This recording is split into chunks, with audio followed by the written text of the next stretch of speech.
Polo. Polo? Oui. Je croyais que tu dormais. Non mais tu sais comment, tu sais, toi t'es portugais aussi, comment mes grands-parents, tes parents, ils sont arrivés en France pour travailler? Ils m'ont expliqué, mais je me rappelle plus trop en fait. Ouais, écoute ça. Voici l'histoire des discrets, ces Portugais qui sont venus nous aider à reconstruire la France.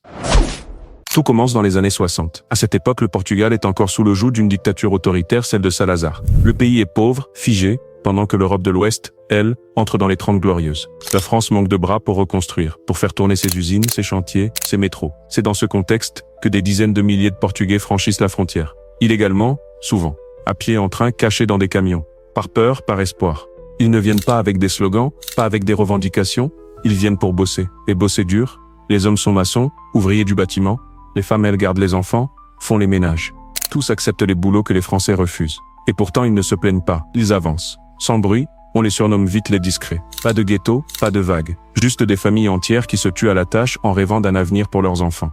Et ce sont ces enfants-là, nés ici, élevés entre deux cultures, qui feront rayonner leur héritage. Mais les Portugais n'ont pas seulement construit des immeubles. Ils ont bâti un pont invisible entre deux pays. Ils ont apporté leur cuisine, leur langue chantante, leur sens du travail, de la famille, leur fado et leur saudade. Aujourd'hui, ils sont plus d'1,5 million en France, et pourtant toujours discrets. Pas de figure médiatique, peu de revendications communautaires.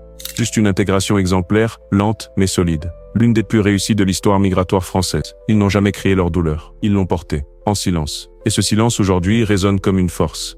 Que retenir de l'histoire des Portugais en France? Que la discrétion peut être une puissance. Que l'intégration réussie ne fait pas de bruit, mais qu'elle laisse des traces. Et souvenez-vous, l'histoire n'est jamais blanche ou noire, elle est toujours grise.